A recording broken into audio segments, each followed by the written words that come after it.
Hi, everybody, and welcome to another episode of This is Leadership, your intersection between growth and leadership. And today I've got a fantastic surprise for everyone.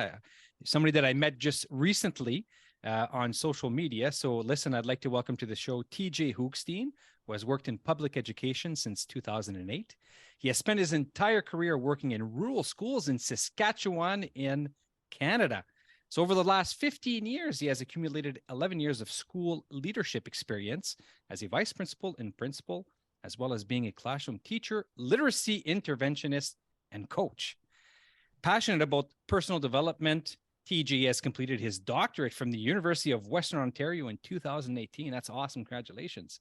And since then, well, he has published several articles in peer-reviewed journals and has taught at the master's level for Royal Roads University. Can't wait to get into it. TJ, welcome to the show. Thank you for having me. My first time being on a podcast, and something I think I listen to a lot of podcasts, so yeah. I think something I've always wanted to do. So that's awesome, and maybe it'll inspire you to even start your own podcast. You know what I'm saying? So yeah. You have that opportunity to be able to meet people. We were talking a little bit before the recording, how it's so interesting that, part of the reason why we do the podcast is that, we want to expand that reach, right, that we have.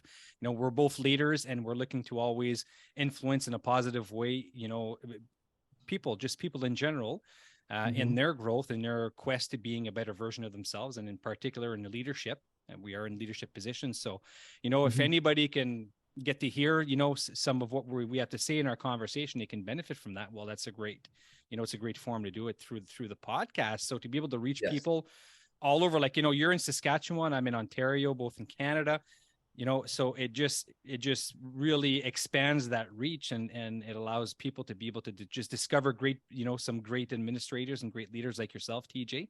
And, and if they can take away something from the episodes, well, that's the reason why we do it. Right. So it's great to have you here. And, so like I was saying, we're talking about snow. Of course, we're in Canada, right? So people that aren't in Canada, all about Canada. There's not snow everywhere all the time, but TJ, at your end, you were saying you already had quite a bit of snow so far with some cold winds.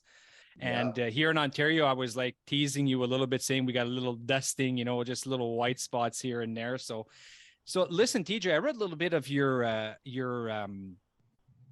biography, but I'm really interested, and I think it'd be great for you to talk to us a little bit about like where you're from, because you are actually from Ontario.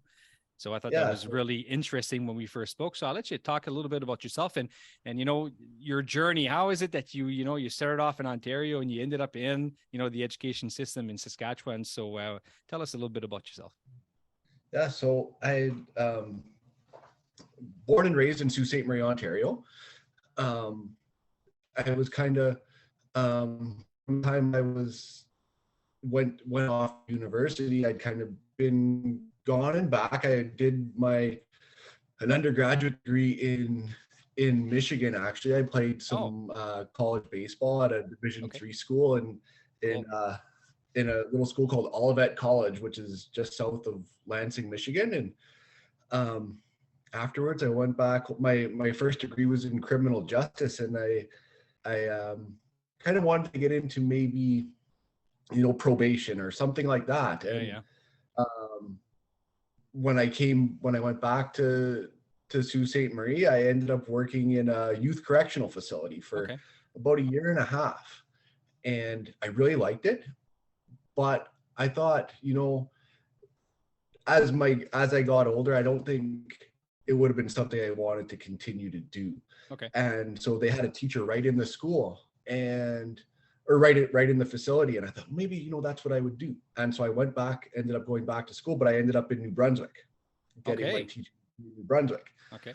And so I went to the University of New Brunswick and got my bachelor's degree in elementary education and middle years, and finished in 2007. And when I came back to Ontario, I couldn't, I only had an interim certificate. That's right. And because at the time I wasn't recognized as a there was no interprovincial agreement there. That's right. And so There actually is now my certificate is actually good now, or I have a full Ontario certificate when now. But so I went back and I ended up working in a young offenders facility again, and for Okay. about a year, and I couldn't find a job, and I had applied out in Saskatchewan. There was a job for in a school division called Northern Light School Division, Mhm. and serves the whole north. And only interview I got, and I ended up teaching grade two. That 2008, I ended up teaching grade two in La Loche, and so I spent a couple years there, um, which was good experience. And then from 2010, um, I ended up just I had applied to 2 years of experience. I ended up Yeah. applying to a little town called Cut Knife. That, you're saying you're from Sault Ste. Marie, Ontario, which is just 3 to 3.5 hours north of where I grew up, born and raised in Elliott Lake, Ontario. And I was just saying that it just brought back a lot of good memories when we first met a few weeks ago, when you said you were from the Sioux, because we used to have some wicked good hockey rivalries between the Sioux and Elliott Lake, and especially in midget, Pee Wee Bantam midget. It's not called that anymore, but we used to call it back then, at those levels. And I just, nothing but good memories of going up in the bus, and, always stormy in Sault Ste. Marie. That's another place with a lot of snow, let me tell you. But some Yeah. great memories. So yeah, it's funny though. So going back and forth between the provinces, and I remember back then, TJ, you were talking about 2008, 2007, six. There weren't as many positions available either. Like compared to today, where I don't know if it's like that in Saskatchewan, but here in Ontario, we're just having a hard time filling up positions. We can't find teachers. We've got board level, instructional leaders, teacher leaders that have to go back into the classroom because we don't have people. So, really different back then. But so anyhow, you were just to get back to your story. So now you were headed to a little town called Cut Knife, right? Yeah, and I took a vice principal job in Okay. Cut Knife, just at a small K-6 school. Yeah. Eventually, it became a pre-K to 6 school, and now the school is actually in a small town like that. In most Saskatchewan, um, there's usually only one school, and usually it'll be a K-12 Yeah. school. Yeah. But at the time we had two schools, Okay. and so now both schools are put together. But yeah, I took a vice principal job. I was there for about 9 years, and from there, when the two schools went together, Yeah. I um, took a position in Battleford, which is about half hour away from Cut Knife, and I was there for a couple years. Okay. And I was there till just until 2021, and then last year I took a position as principal Awesome. in a small town north of Prince Albert, Saskatchewan, called Wayaquan. Okay. And my school here is kindergarten to grade 9, Okay. and now it started out last year, or it's always been a K-9 school, but this year we've been able to bring in grade 10s. Oh, So that's awesome. So you're growing, right? You're expanding, and those grade 9s are going on to grade 10, and you just keep feeding in the back end there, and your school is growing. So that's great.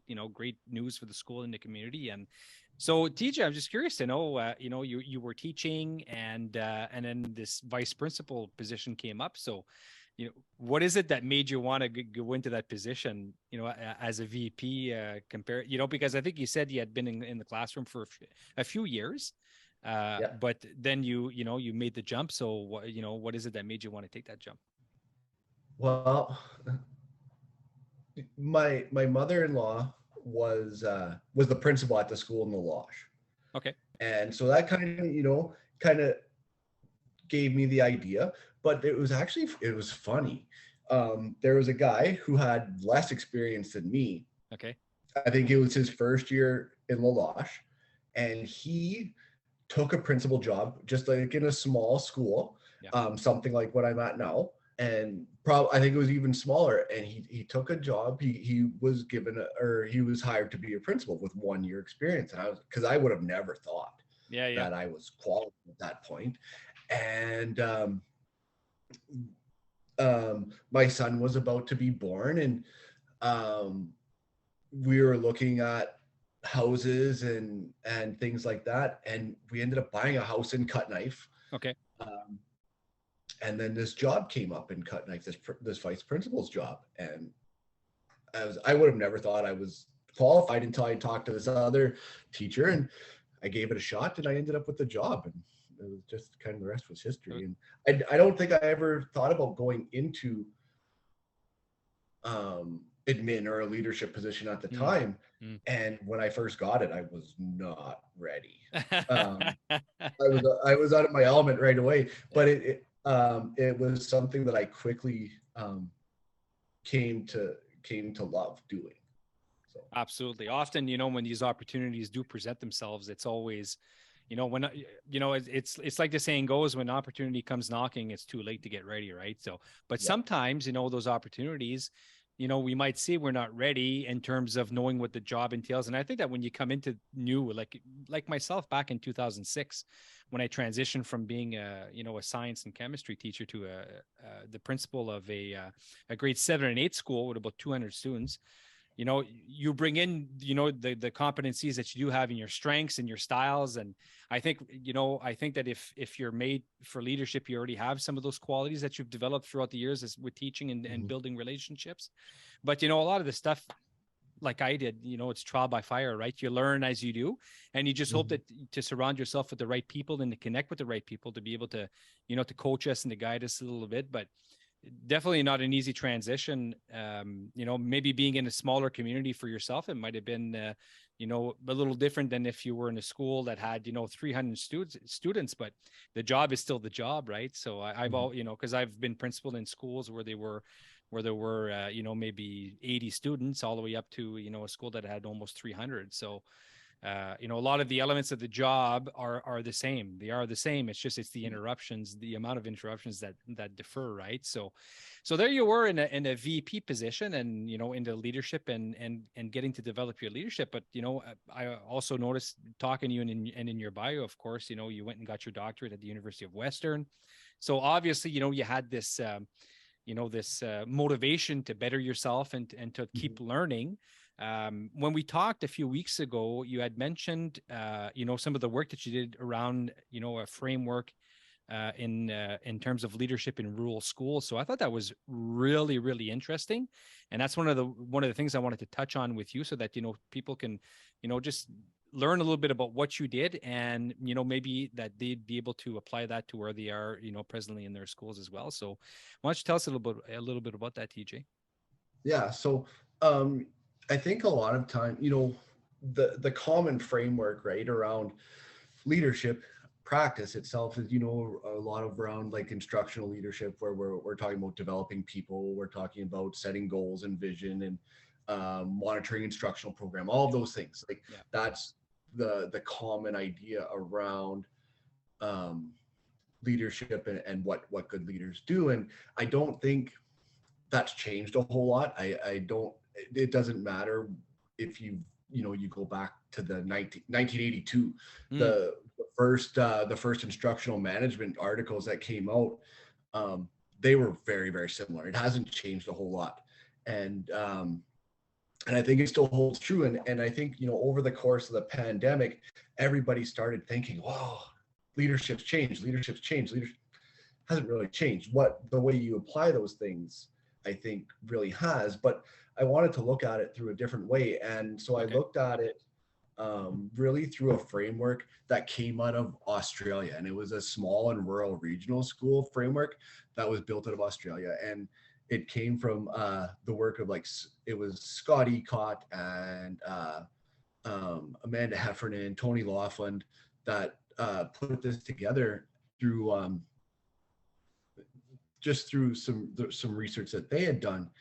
And I always find Australia has a really good background in that rural and regional school, because the way that they are spread out, the same way Canada is. Yeah, that's right. And they also have um, a good background in Indigenous knowledge or Indigenous teaching and leadership and things, because That's correct. they've been Yeah. on that same path too, right? And Mm-hmm. the decolonizing and trying to include um, those Indigenous voices in their school. So that's where I looked to them, and they really came. The framework that they came up with really fits into that instructional leadership framework, but just a couple different things. And one of the big, they had really four areas, and they called it innovation imperative, being visible and committed to the community, promoting collective responsibility, and then focusing on teaching and learning. Okay. And so really what I was thinking in a post-pandemic, or even current pandemic, we haven't exited yet, that these things are still or that this was the way, especially in a rural school, was the way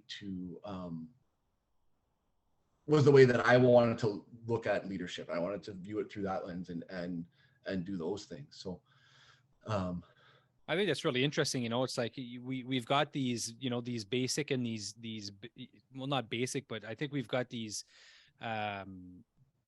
these concepts in leadership, like you said, like it hasn't changed, in a long time, because some of those are the basic concepts of it.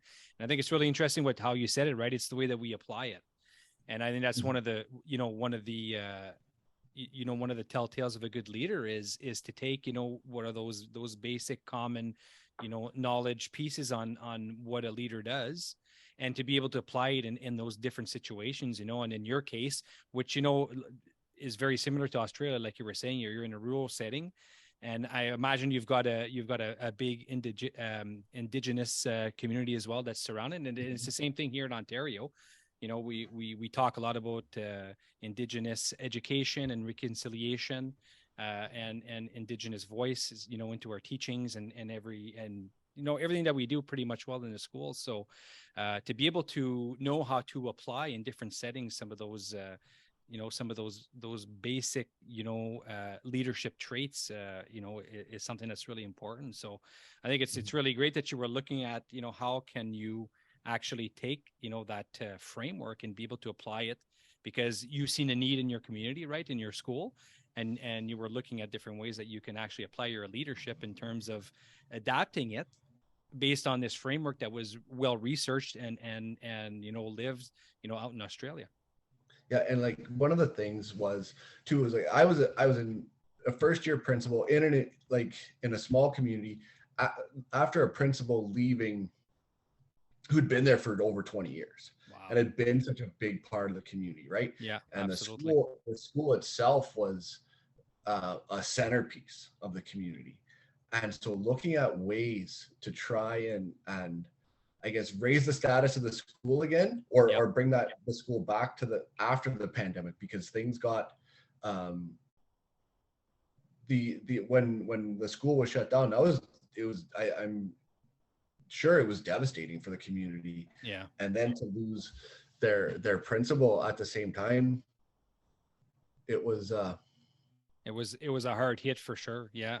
And especially in rural, right? So in rural communities, that's where we had, and it's like everybody else, I think, that went through the pandemic. That's where we had, the biggest challenges with our families that, didn't have that internet access, or, or easily access to internet, and the ones that were a little ways from the school. So, it wasn't easy to try to find solutions to be able to help those students. And then, on top of that, you get a principal of the school that had been there for 20 plus years, contributing to the education of the kids, the growth of the staff, the community.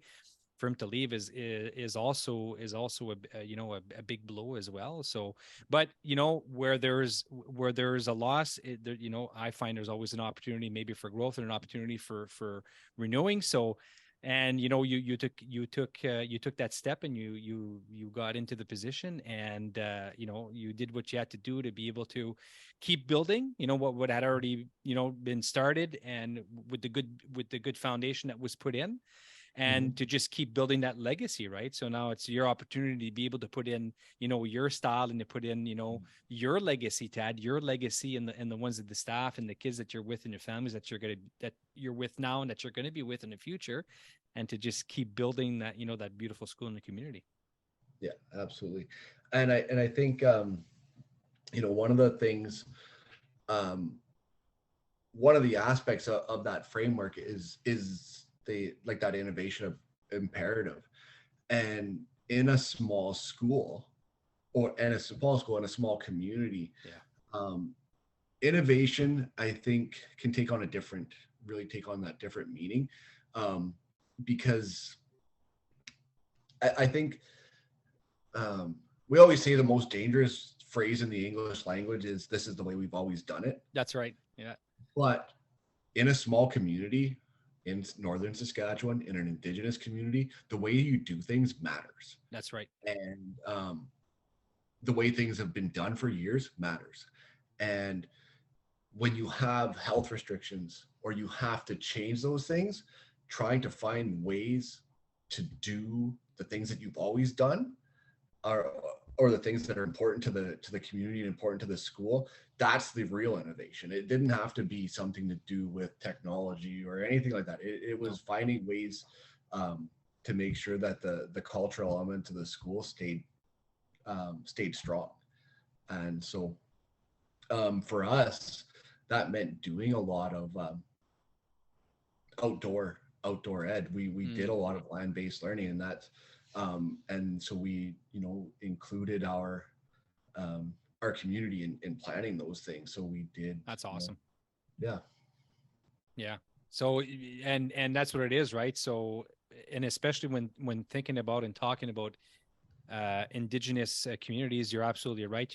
In the position that I am now, this is the second year where I'm in a systemic principals position, director's position, and one of the files or the dossiers that I work in now is actually in Indigenous education. So, and I'm learning so many things. And, when you talked about, the way that things are done, the way that things are said, and tradition, you're absolutely right. These things are very important, for our Indigenous communities. And it's important for us as well, because there's a lot of meaning attached to that. There's a lot of feelings. There's a lot of history attached to those things. So, and I can just imagine, pandemic hits, right? And so all of a sudden you got to start doing things that are different. We're getting, these mandates from the governments of having to wear masks and whatnot. And, some of these things could actually end up, going against, some of those beliefs of some of our different cultures, be it Indigenous or not, right? So, and these are all things that we need to consider, and that we had to consider as school leaders, right? And it was the same thing for you as well. So to really try to, I guess the big challenge for us, right, for schools was, well, how can we, be innovative, a little bit like what you explained. How can we be innovative in the way we're teaching and we're doing things, but at the same time, how we're going to try to keep respecting, some of those traditions and some of those, ways of doing things that are so important, and balancing that with, what the governments and the ministries are asking us to do within our schools to keep the kids safe, right? Yeah. And and like I said, for us, it was, we couldn't have guests in the school. We couldn't have those things in the school, but we were allowed to do it outside. We could do it if we were spread outside. So being able to get out and do, ice fishing. We did a lot of we did ice fishing. We did even things like bannock making over a fire, which was something I didn't know was possible. But we did bannock on a stick over the fire, and That's storytelling. We did storytelling, things like that, right? Where you could have your community members come in and do those things. And being outside was a way for us to be able to get it done, because we did have we had the vaccine mandates. That's right. And the mask mandates and all those things, and that was the only way people could get into the school. And so being able to move things outside, and being in a small school, in a rural school, this is probably the best equipped school I've ever seen. Okay. Like we have full sets of like snowshoes for everybody. We have cross country ski for everybody. We have ice augers. Like we have all kinds of like, equipment, right, to be able to accommodate activities like that. So I think that's great. I'd love to see more of that. And even in North Bay here, Ontario, you know, we're surrounded by lakes.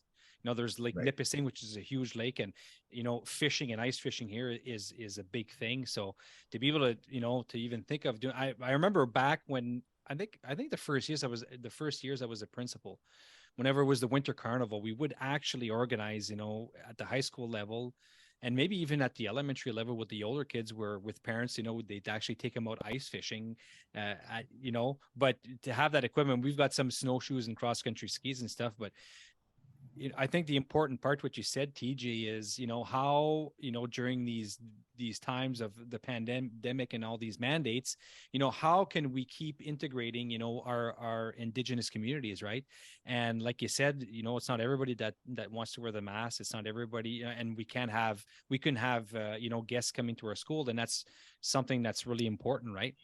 Because a lot of these activities, and I'll give you an example, like, you know, if I have a classroom that wanted to, you know, that wanted to make some dream catchers, you know, it's really important that we have, you know, an elder from the Indigenous community come in and guide us, right, to make sure that we're doing it right and that we understand the history behind, you know, the dream catcher. So those are really important partnerships that we're working hard to develop with our Indigenous communities and our leaders and our elders, right, and our experts in those fields to make sure that we're doing it right. So during the pandemic, you know, it wasn't allowed in the building. So I think it's great that, you know, and it's and it is innovative for you guys to have thought, well, you know what, let's bring the inside outside and make it happen, you know, so that we can actually do these activities and invite, you know, the elders or the members of our community to come in and join our students and learning about all these great activities and the history behind it and the meaning behind them. Yeah. And, you know, in Saskatchewan, there is a big push for land-based learning and especially, you know, in my own school divisions. Yeah. So it's always been, it has been something that we've, as a whole province has worked on but being, and, you know, it is, I had somebody ask me last year, one of the students that I taught in university, when I taught in a master's course, and they asked me, well, how do you meet your curriculum outcomes? How are you allowed to, or you know, they were asking like, you want to do all these things, but how do you still hit those outcomes? It's like the part of like in Saskatchewan, I guess we do have what's called like a 10%. There's a 10% leeway for locally determined options. Okay. So we have that, but when the outcomes are in a lot of ways are open. So there are a lot of you know, First Nation, Métis, Inuit outcomes. That's right. Already, but then there's a lot of opportunity to include things in other ways, and those activities fit into your science, into your social studies. Absolutely. All those outcomes, right? So those land-based activities definitely they fit nicely into the curriculum. It's not an add-on. It was like, it works, like it's works just well. Yeah. Like that.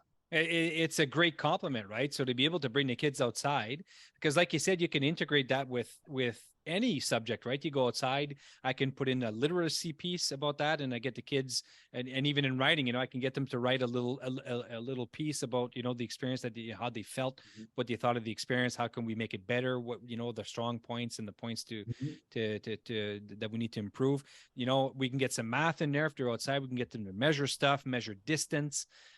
There's science, my goodness, you're outside, right? So you know, nature, even chemical reactions, you know, you could look at that, you know, water, the different states of water, and I can go on and on and on. So it's really just a matter of, and in Ontario curriculums, it's the same thing. You know, we always encourage, you know, our teachers to integrate as many subjects as you can, you know, and just be creative with what you're planning. Bring the kids outside, you know, plan something that they weren't expecting. And those are, those are the lessons that actually end up hitting home a lot, the most. And those are actually the experiences that 15 years later, that's what that student's going to remember. He's going to remember that time that he went fishing. I remember that time when I went ice fishing, and, my teacher asked me to write this paper after. I don't remember the paper. I don't remember what I wrote, but I remember going out ice fishing, and we had a blast, and we learned about, all different things. And we had some elders from our community that came with us. That's the kind of learning that we need, to expose our kids, and not always within the confines of the four walls of the building, right? Yeah.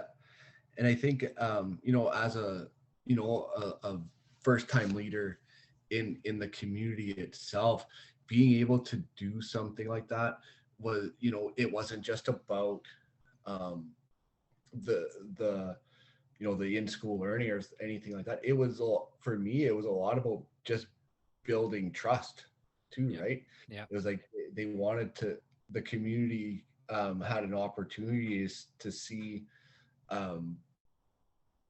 and worked, and giving me a chance to work together with the community to put something together like that. But then, they knew from those moments that I was committed, and to doing what, to the community and to the students and to the traditions and the culture of the community, right? So absolutely. And trust is, if you don't got the trust, you don't got nothing, right? So it's leadership. You won't have anything in your school. You won't have that coherence. You won't have that teamwork, that collaboration. That trust piece is the number one, because it comes back to Maslow, right? So Maslow, when it comes to just, being able to really provide for those basic needs, right? So, and that comes down to relationships, and it comes down to building that trust. And without that, you don't have anything, and John Maxwell, who's a big leadership guru, I'm sure you know who that is. He's famous. One of his famous quotes is, people don't care how much you know until they know how much you care. And that is, and it's so true. And it's, especially in a small community where it's very rich in, indigenous traditions and ways of being and doing and saying, and to have a new leadership come in, it's big for their culture. It's big for their children, for their community. So, working on that trust piece, right off the bat, and really concentrating on building their relationships is step number one, right? To be able to show the people in the community that, we're here to build, to keep, like I said before, we're here to keep building, this community and this school together, right? Because it's beautiful what's been built so far, but, the sky's the limit when we're going to be together and what we can achieve. Yeah. And I think, that trust, especially like at the time when we were going through so many health restrictions and mandates, if you don't have that trust, people, like, if I have to hand down, like, if I got to deliver, a decision from the school division or from, about anything, it softens the blow if you have that trust, right? Yeah. And if they know that you're doing it for the good of the community and good of the school, right? If you have the trust and they know that you're doing it, and for that purpose, it makes it a whole lot easier to deliver that announcement, and you have a little bit more, I think, more buy-in from the community, right? So yeah, because we're not always gonna agree, right? In a team and in a staff and a community, we're not always gonna agree on, this is the way we should do it, or this is the direction we should take.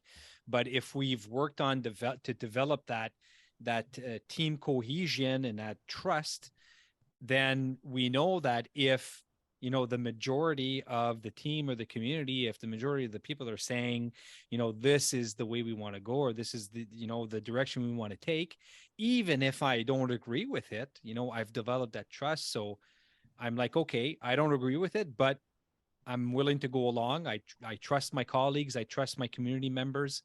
I'm going to go along with it, and I'll support it the best that I can, even if I don't. And that's not easy to do, right? It's hard because you might be really strongly opposed to it, right? But when it comes back to that team, right? So if the majority of the team is saying, we want to go this way, or we want to do this thing, well, yeah, I think that speaks loud, because, the people on our teams are solid people as well. Like they're people, they know what they're talking about. They work hard. And if we've actually worked on developing, those important aspects of teamwork and team trust, then we have to put, at some point, it's not always going to be, I'm in 100%. Most of the time it could be that, but it's going to happen where that one or two times you're going to say, "Ooh, I don't know if I'm in or not." But if I see the majority of my colleagues and my community are really, wanting to go in that direction, well, sometimes I got to say, well, you know what? I'm willing to take the risk. I don't agree with it, but I'm going to take the risk. I'm still on the boat. I'm still gonna contribute. I'm still going to collaborate, and I'm just gonna, I'm just gonna live this with everybody else, right? And do what I got to do as a team member. Yeah. So I think that framework is awesome, and I'm sure that your community and your school is really, really benefiting from that, TJ. Now, when we met a few weeks ago, we also talked about a little bit about collective teacher efficacy, and the reason why that had come up is because I had just finished reading a book on collective leader efficacy. Mm-hmm. And from Peter DeWitt. So it's a great book. Mm-hmm. And so we got to talk a little bit about that. And then I learned from you that you actually studied this a little bit, right? And I don't know if it was within your doctorate degree, the work you did with your doctorate, but so I like to, let's get into that a little bit, and in terms of Hattie's work on that, and, what your take is on collective teacher efficacy. So it did actually stem from from my doctorate work. But what I was seeing was because my advisor had actually steered me in that direction, because my work really was about collaborative inquiry, building whole school writing improvement on through a collaborative inquiry framework. And collective efficacy, of course, Jenny Donahue, she wrote the book on collaborative inquiry. And then following it was she branched out and she did, wrote on collective efficacy, and same with Peter DeWitt. And in my work, what I was finding, or what I thought, and as I read, what I really thought was, because as I was reading, a lot of times there was things being said like school leaders, system leaders, staff development teams need to focus on building collective efficacy. And it was all much of it was based on this idea of Hattie's effect factor, which was, at the time, it was really high. It was, I think it was 1.57, I think is what it was. And so I didn't agree, and I took a different stance on that. And because I thought, if we're taking, and as you look through, and you see, okay, well, how is collective efficacy, how the theory behind it, how is collective efficacy built? Well, it's built through taking action. But the theory of action behind collective efficacy is actions, or your beliefs drive your actions. That's right. I took the opposite end. I was like, no, our actions build our beliefs. And that's kind of the area that I went through. And so I took a deeper dive into it, because a lot of times when you looked at those studies that were claiming collective efficacy had such a big impact, especially the early ones, like by Roger Goddard and Megan Shannon-Morin, those studies were really high on collective efficacy, that before even before the meta-analysis came out. What they were finding was that schools that had high collective efficacy had high achievement, but the way that they were finding them was, or schools that had good behavior had high collective efficacy in those areas. But what they were finding, the way that they were taking those surveys, was they would take a survey on collective efficacy, and they would take a survey on achievement, and they'd stick the two together and say, well, collective efficacy causes student achievement. Okay. And there's no way to really show that. You can show a correlation between the two, Yeah. but there was no cause, like there was no cause and effect. And that was my big argument, was that they co-vary. If you're doing the right things, if you're, all those school processes that good leaders do, building a collective vision, monitor, setting goals, monitoring the school program, getting teachers to collaborate. Yes. All those things, you're going to get good achievement. And then you're also going to, as a result, you're going to have people who believe, rather than build the beliefs to get those things done. So I kind of took a different side. And so the evidence itself behind collective efficacy was kind of wishy-washy in that sense, because it never really showed that collective efficacy caused all these things, just that those things would vary together. Yeah. And it makes sense, right? Because what we're going to do and how we're going to do it is what's going to build, the kind of school that we're going to become. Right. And that in turn can shape our beliefs. Right. So, I can see that point of view, definitely, where, action speaks louder than words, obviously. Yeah. And I can see how, tied to, if we put in the right, the right processes, we work hard at getting them, working together, building, the important elements of our teamwork, which is we touched on, trust and, taking risks and talking to each other, talking about improvement, comparing, collaborating, going into each other's classrooms to see what the others are doing. If you got all that into place, then, it's going to be a lot easier to show, and not just a correlation, but it's going to be a lot easier to show that, what, this is how it was before we put these things into place. And now we put these things into place, and here's the result. Right. Mm-hmm. And and like you said, with that, I had actually just finished. So with my work on collective teacher efficacy, I kind of did like I like to call it the like a trilogy. So I wrote 3 articles, and they each built off of each other. And the last one I did was I really thought that if you really wanted to show what the impact of collective efficacy is, that you would need to do some sort of case study and show, okay, this was our collective efficacy before, this was it after, these are all the things that we did. Yeah. And you can show those things, and you can compare the two. A lot of times that didn't happen in the studies. And so I finished supervising a graduate student from Arizona State University.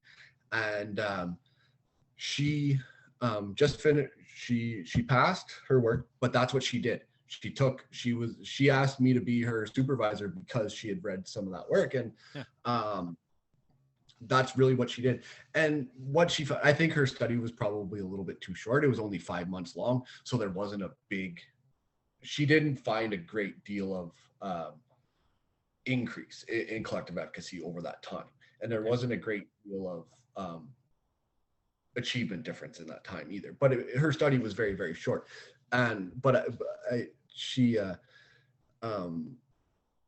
I think, looking through those things, if you really wanted to take that research and put it into practice, that would be something, that's the way to go, right? Because we do a lot of times look at things like a meta-analysis and say, okay, well, what, and try to do it without really understanding the full thing. And that's what really spurred my whole idea behind collective efficacy, was that seeing people say, oh, we need to do this because of that impact factor, that effect factor that was said, and I don't think people understood the actual implications of it. Yeah. I think often what happens is that when we actually, come upon, let's say, findings like that says, well, here's the effect size of this way of doing things and that way of doing things, is we're kind of impatient, right? In education, we want, it's almost like our society today, right? So we want it instant, right? We want it right away. So often we'll we'll come across something like as important as collective teacher efficacy or collective leadership efficacy, and we're going to want to put it into place right away. So sometimes I think we're looking for that Pinterest type of way of putting it in. I'll find it online, it's already all done up, and then I just need to like smack it there, and we're going to put it into place. It's going to be easy, but it's actually not about that, because the most important part of the work is the work. It's what happens between the time I put it into place and the time that we get, that we achieve our objective. And that's where the real work is. And that's where the grinding is.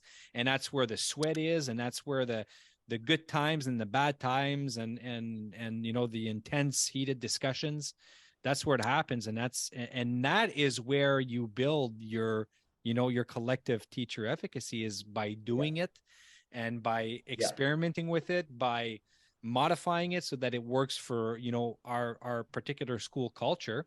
And that's over time. It's like you said, it's usually not after 4 or 5 months. You might see a little glimpses of improvement, but we can't be fooled in thinking, oh, we've achieved it, then we're going to stop now, because it's a long-term investment, right? When we talk about that, we want to build it into the culture of the school.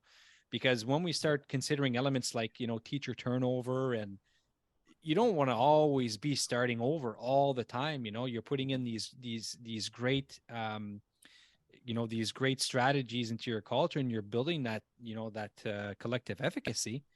But, we want to do it in a way where it's built in so much, and it's part of the walls, it's part of the bones of the school, it's part of how the kids are and how the teachers are, that it doesn't matter if we get 2 or 3 new teachers that come in.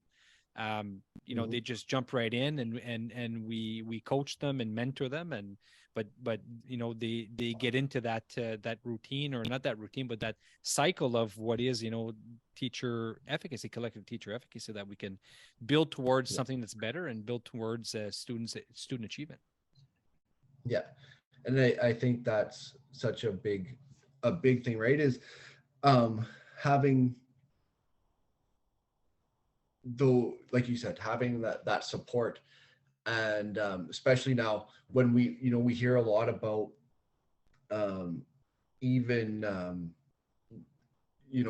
you mentioned the teacher shortages. Well, we have teacher shortages just the same way, right? Yeah. And people want to turn to things like building resilience, and I've seen that as an idea. Well, we're going to build resilience, but we're going to do it as a but when we think of resilience, sometimes I think we think of grit, instead of like personal grit, instead of what resilience is. And I like Dr. Michael Unger's definition better. And he talks about resilience as being a system-wide thing. It's not something that's held in your personal thing. It is about your support system around you.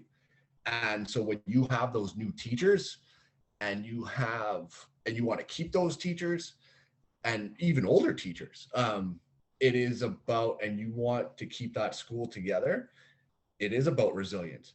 And when you have a pandemic or crisis like we have, and there's all kinds of things that could still come around the corner,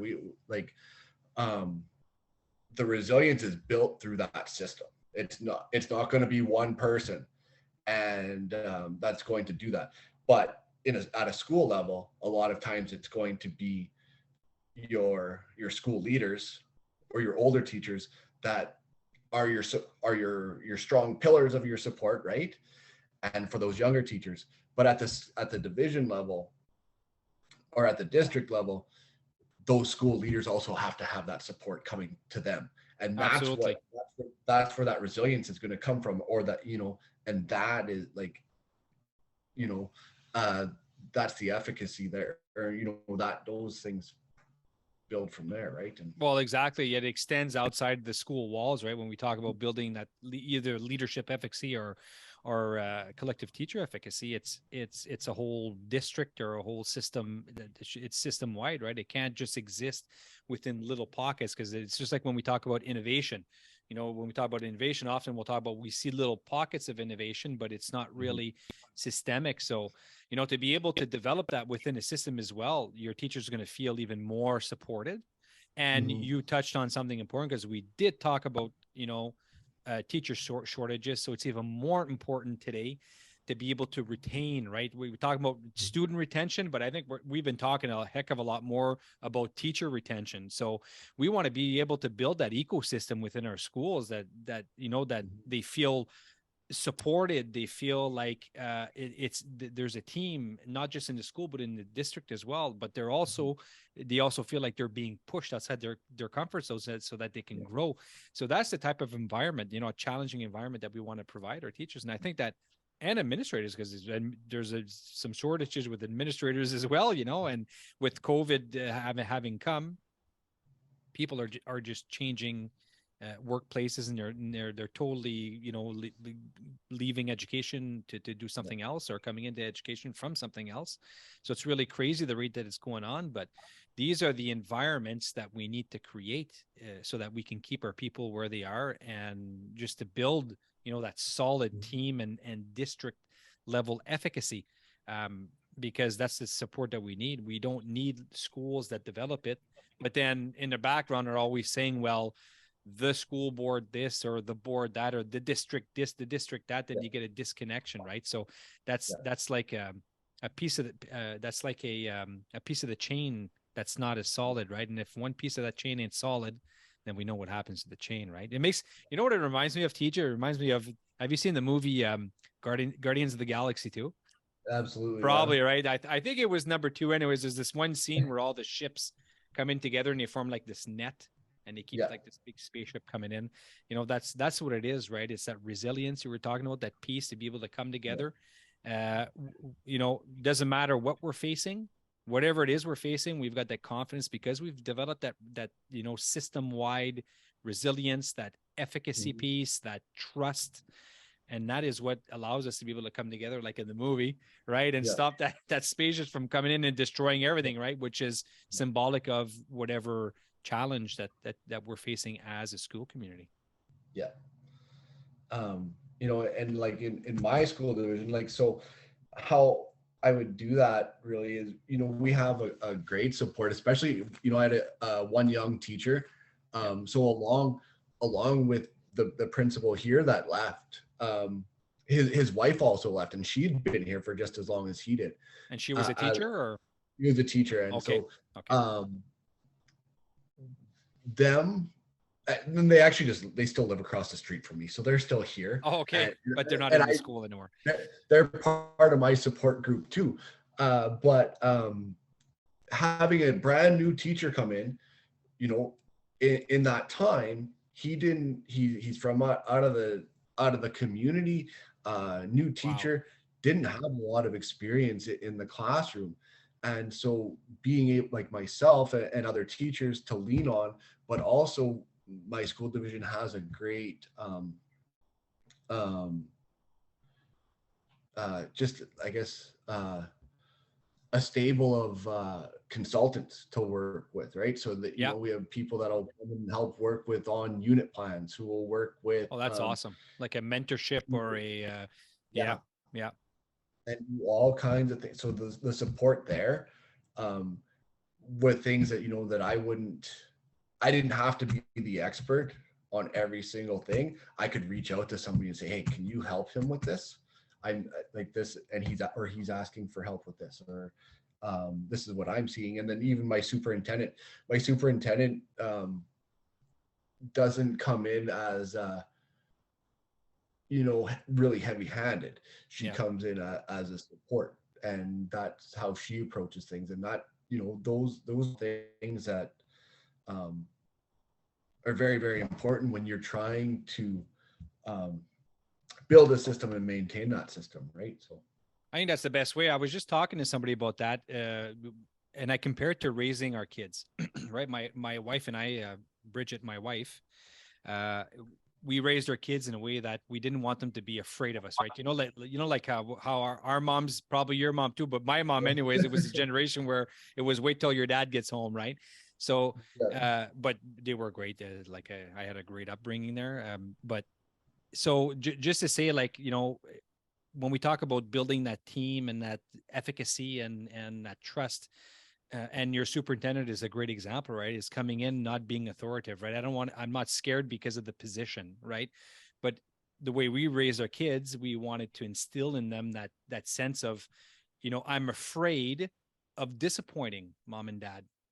And I think that's a lot more powerful than I'm afraid because of the consequence, right? Like, anyways, that's my take. I think it's a lot more powerful. So I think that when we do build that efficacy within our district and our team, I think we end up building that a little bit. Like, people will really give it their all because they don't want to disappoint the team, right? They don't want to disappoint.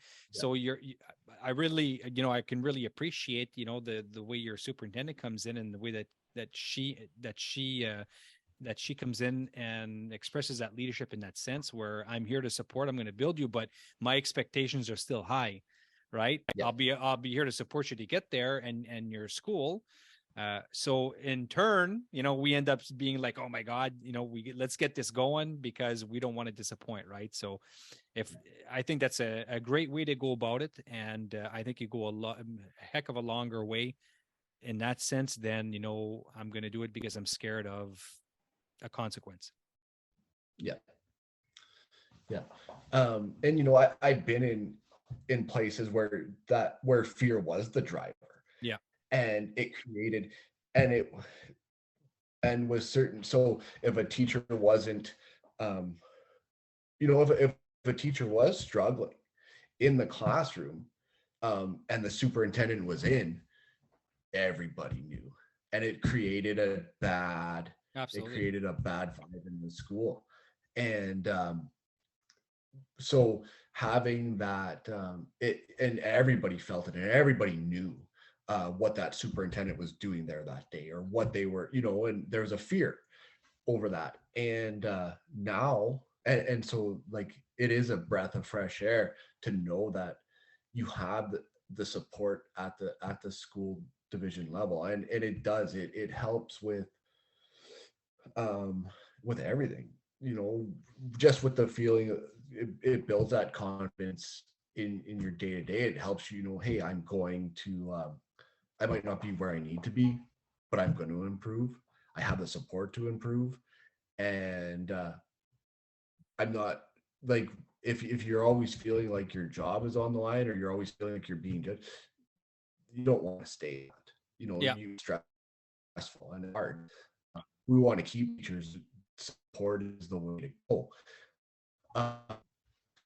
I think when I was first started my master's journey, one of the things that was, I think it was Todd Whitaker thing. It was like, get the right people. I might be wrong on this one. I don't know if it was Todd Whitaker, but it's like, you got to get the right people on the bus and the wrong people off. Yeah. Yeah. That is Todd Whitaker. Get the right people on the bus and get them sitting in the right seat. Right. Yeah. But I think, when it comes to the teachers in the classroom, Dylan Williams said it, we're better off developing the ones that we have rather than getting rid of more, because over years, teachers will develop that,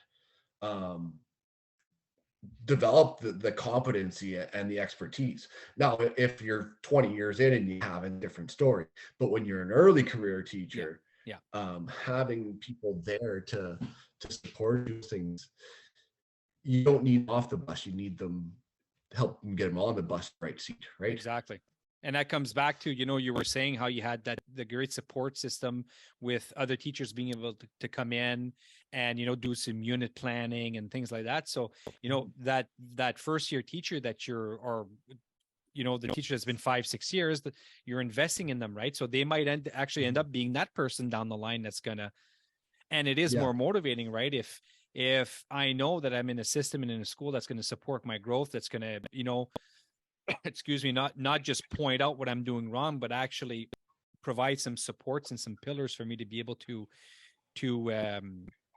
improve on that, then that's huge. Versus, I know I'm doing something wrong, but I'm not getting any support. And then all of a sudden, the day I see a superintendent come into the school, I'm going to be scared out of my wits because I'm going to think they're coming for my job, and it shouldn't be like that. And that is going to have a very negative impact on the school climate as well. But if we've been working, with that individual and putting in the time, and like you said, sometimes it doesn't work out, You know, I'm not saying it's going to work out every time, but sometimes it doesn't, you know. And when it doesn't work well, you know, I think it's a lot easier in the process when we can say, you know, look at, these are the efforts that we've put in. These are the pillars and the supports that we've put in. And here's the result. So it's either an improvement or it's not. And that's a lot easier to be able to go through a process like that than saying we identified a problem, didn't provide any support. We come back 6 months later, see it's still the same. And then we say, okay, well, you got to go. Right. Yeah. So that doesn't work at all. And you end up, like I said, you end up investing in within your own district and your own school. And that comes back to the bit we're talking about, that efficacy. You know, we're building self-efficacy, right? We're building collective efficacy, and we're going to get that expertise and developing that expertise within our own house, right? Within our own school, our own school board, because those are the ones that are going to be coming back in maybe in 5-6 years once they've really honed and sharpened those skills, and they'll be able to in turn reinvest in someone else that's just starting off, or it could even be a seasoned teacher that's struggling with something, and now they're able to reinvest, you know, that time that was put in and those efforts that were put in to develop them. So it's really a win-win situation. Yeah. So that's great. Listen, TJ, it's been a really great conversation. And if people would like to get a hold of you, you know, how can they go about to do that? So probably the best way to get a hold of me is via Twitter. That my Twitter handle's at Merrick's Dad, MAREXDAD. Yeah, and then I actually have the same email address, but merricksdad@gmail.com, and those are ways that people can reach out to me, and I'm usually check and try to be fairly responsive to any that's awesome questions. I do have any of my if anyone's interested in reading any of the work I've done, it's all on, if you look me up on ResearchGate, everything's there, and there's all PDF articles, so you don't have to worry about paywalls or anything like that, and they're all there. And well, that's great.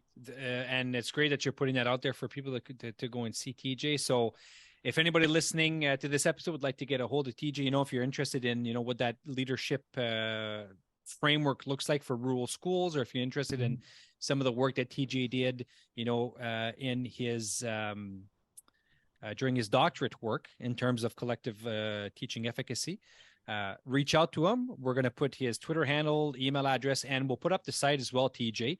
So you just need to go to inspireleadership.ca in the podcast section. We're going to have a page just for TJ, and we're going to link all those addresses up for you guys. So just click on that and you'll be able to get a hold of TJ.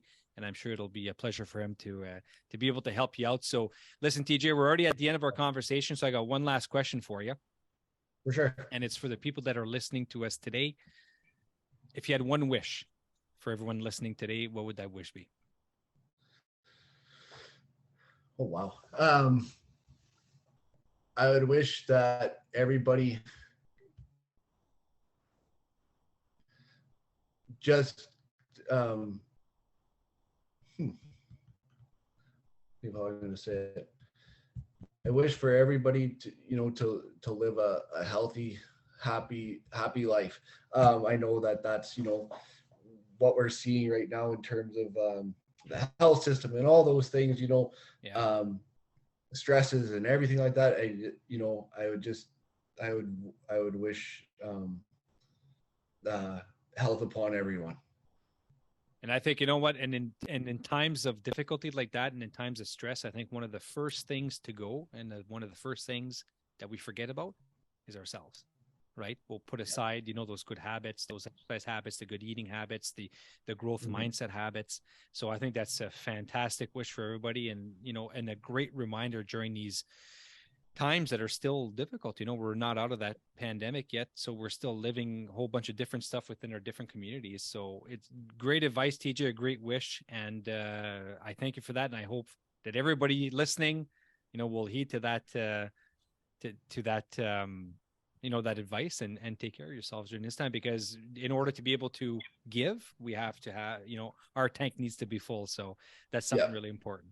So listen, absolutely. TJ, you know, it was great meeting you. I'm so happy that you know, that we met on social media. Happy you reached out and that we connected.